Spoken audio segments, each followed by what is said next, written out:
This video is about me in the fourth grade as an autistic kid, and my favorite things at the time were kites and twirling. So in the summertime, things could get pretty boring. I think actually this was around the March, the time when the wind is blowing and stuff, but I kept flying my kite for as long as there'd be wind. um, I think it was the weekend, and I had a bat kite with red eyes, black bat kite. I got it at the 7-Eleven. I took it out to the school field and put it all together. And first time, it was kind of flimsy. I went home after a little disappointing venture and, it not flying quite so well, and reinforced a few things, and came back with a powerful little kite. Lasted me the whole year. Uh, so first time I flew it, it was like, got it way up there, but the string just seemed like it wasn't long enough. So, weekend by weekend, I would have a small allowance, and anybody I could also convince to pitch in, buy me some more string, find what I could find at home, keep on tying it to the last end. And the kite came with one of those little plastic winder twirler things. You twirl it, and it was full, in no time. And so I started resorting to using, like, wrapping it up into a ball. But at the end of one length of it, it finally almost blew out of my hand, because I used to figure out, okay, I'll tie it to my wrist, but I wanted it higher. So I buy more string and started winding it onto a stick, and learned how to make a slip knot, put it on the stick. And I still remember the stick so vividly, photographic memory. It's like I still could go in my closet and find my stick today with my string on it. But I must have added, boy, a good, I don't even know, 12, 15 good size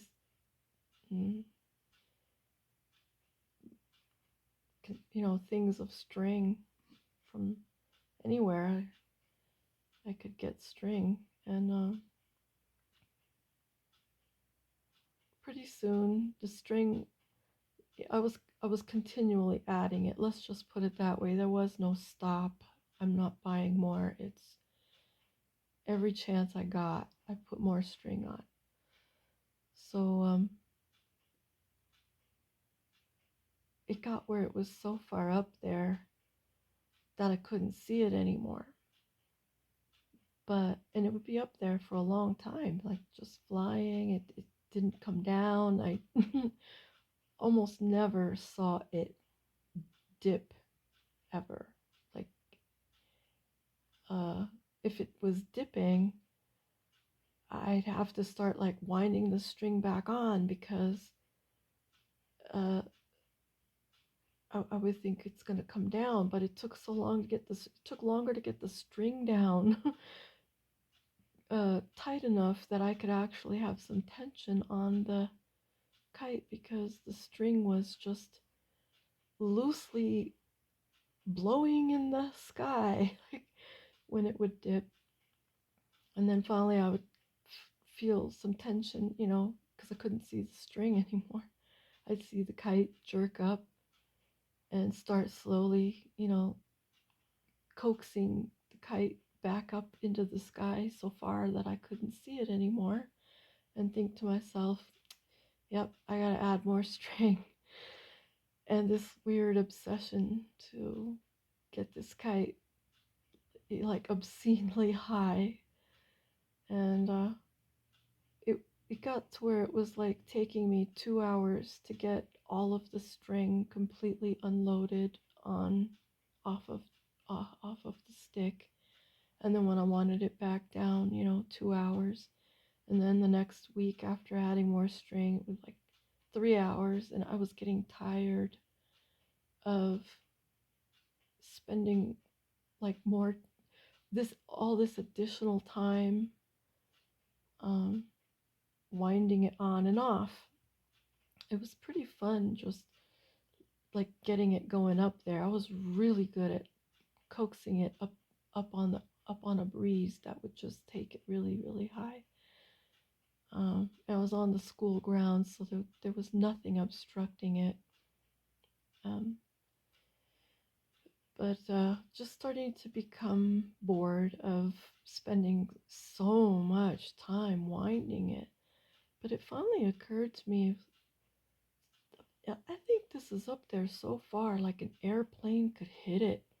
And I started to get scared. Like, what if I caused an airplane, you know, collision or something, and people got harmed?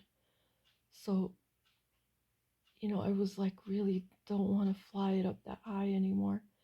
But I started like not flying it so high and continuing to still let it go up there where I couldn't see, and having that twinging of conscience, like I can't see, I don't know, do airplanes fly this high? I knew they did when it was at full length, but I know I was scared too. So I started declining, like not doing it so high, so much, so long. When it was up there at the full length, like I would be leaving it up there for 3, 4 hours. I would like feeling the tug, knowing it's there. I can't see it anyplace. And I'm going to be hours before I could see this sucker come down. I was really thrilled with myself that I was so clever to like get it up so high. And now I have to be disappointed that I've made this realization. I've put people at risk and I shouldn't fly it. And now I can't conscientiously fly it high like that anymore, and won't be flying it high like that. And what am I going to do? Am I going to be as happy flying it lower? And yeah, after having that exhilarating feeling, it was like not as exciting to fly the kite. And I think I did it the second year. It was very disappointing, like to want it, to having had gone that high and then having that urge, like I just want to add more string, but not having even let myself fly it at full height, still having like half a ball of string stuck to my stick that I would refuse to let it go up because I was trying to keep it in view, or like barely out of view. And yeah, that was like a party pooper, just not being able to fly it with as much enthusiasm and as much like pride in myself for having added another ball of string, and another, that was like the whole fun of it, just adding another ball of string. But yeah, so I didn't do that anymore, but I kind of began instead. This was on the weekends too, and during the summer, but like when the weather was warm enough, so when winter was over and it was late spring and into the summer, I would twirl. It started where I was just spinning myself, getting dizzy, but I kind of person that could tolerate dizziness extremely well. And the shaking and the nerves is like, my nerves get really active when I talk about my memories. But so I'm on the school grounds toward the front yard of the school, not the field. And I'm under a tree, and there's a house across the street that like directly faces me on the school grounds. And this is all happening in Westminster, California. And I'm going there like Friday after school, Saturday, all almost, maybe 2-3 hours. Sunday, same thing, 2 or 3 hours. And anytime I either didn't have homework or finished homework during the week. And I'm increasing my ability to twirl faster and faster and faster. And as I'm gaining skill, my it's almost like doing cartwheels. I'm twirling so hard and so fast that my legs are literally spread wide, catching the ground, twirling like a top, like a whirling dervish in the final stages.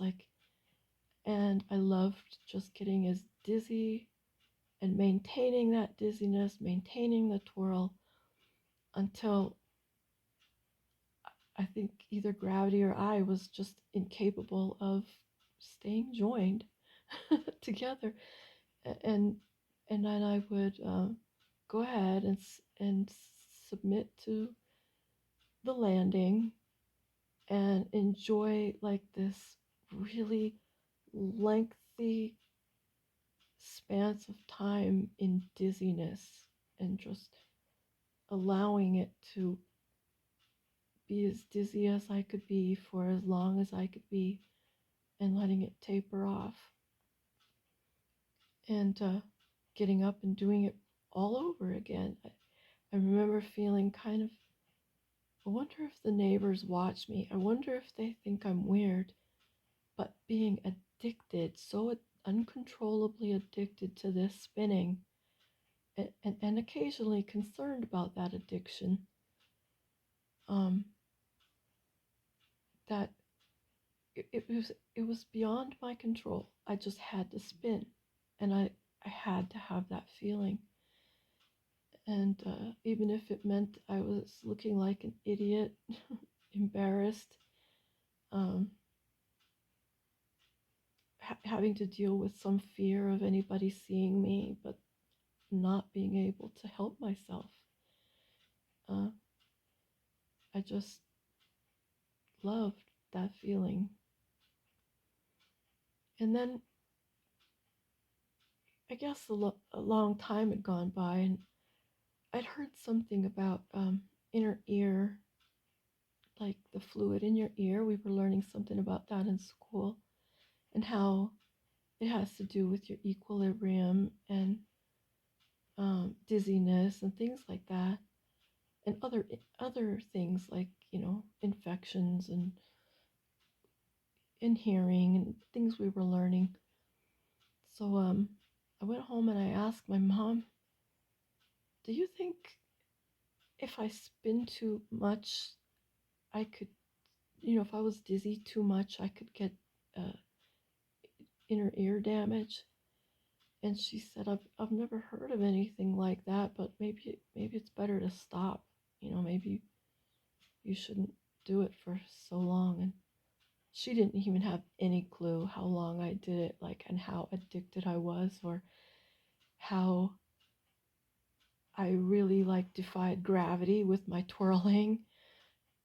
Because I had to use even my arms to keep the twirling going. I'd have to draw a picture for somebody to show you. I would just look at a whirling dervish, like basically that's what I did. Turkish, I think, whirling dervish. So anyway, yeah, that was the end of my twirling.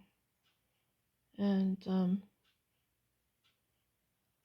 I think after that, I began riding a skateboard. I had won a skateboard in like the end of the year, selling. What it was it was a Christmas sale, and we had a um, slim catalog of items that we could sell to people, and we could earn these points that would get us something. And my mom took hers to work. I think she was working at IBM at the time, and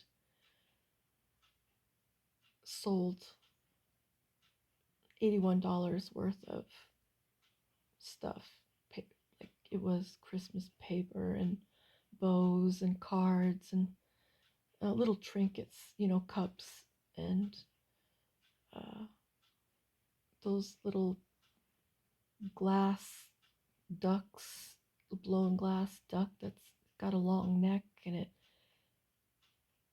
sits on a wire uh, holder, and he's got the red liquid inside, and so when you dunk his head, he'll continue to keep dunking because the red liquid in his belly keeps rolling like wave to his head and then back to his belly and to his head again. And he's got like these little artificially colored feathers and a top hat and a bow tie and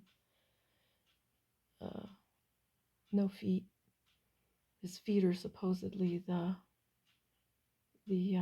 stand that he's on. Things like that. But anyway, I got this green skateboard, and the wheels were not gel. We didn't have gel wheels back then, but needed some adjusting, and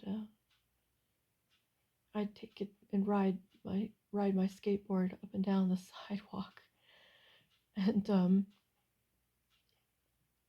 my cousin liked riding it when she'd come to visit me, and somehow, we got permission because of her being a little bit older to go down to the McDonald's, and I came back with these ketchup packets, both the pickle and the ketchup and mustard packets. So I had this rubber alligator I got from the LA Zoo visit, and my, I got the alligator had a hollow belly, he was all just kind of rubbery. So I squeezed the ketchup and mustard and relish down into his belly and laid him out on the sidewalk and ran him over with my skateboard. When the skateboard got stuck because the wheels were hard and couldn't go over him, I went flying and embedded some pavement into my elbow. Had a terrible scab for a long time, but frustrated with the skateboard, I borrowed some kid's bike and laughing my fool head off and getting the other kids to laugh at me with me. I would run over the the loaded the loaded rubber alligator. And every time I did, the filling would just squirt out. I remember a man walking by. He got pretty grossed out by it. And then another lady walking by, she was pretty upset with me that I was so crude or something. And Yeah, I had to kind of relish at my own quirkiness alone because even the kids couldn't laugh for that long and repeatedly watch me go over it with the bike and needed their bike back. You know, I just couldn't get enough of it. I was content with something over and over and over again anyway. I could keep it going. So, yeah. Then I'd have to walk by and feel guilty because I saw all the mess I made on the sidewalk. Oh my. Anyway, yeah, the life in the life of an autistic kid with photographic memory. um, yeah, I'll just have to. I'm sorry if that grossed anybody out, but it didn't gross me at all.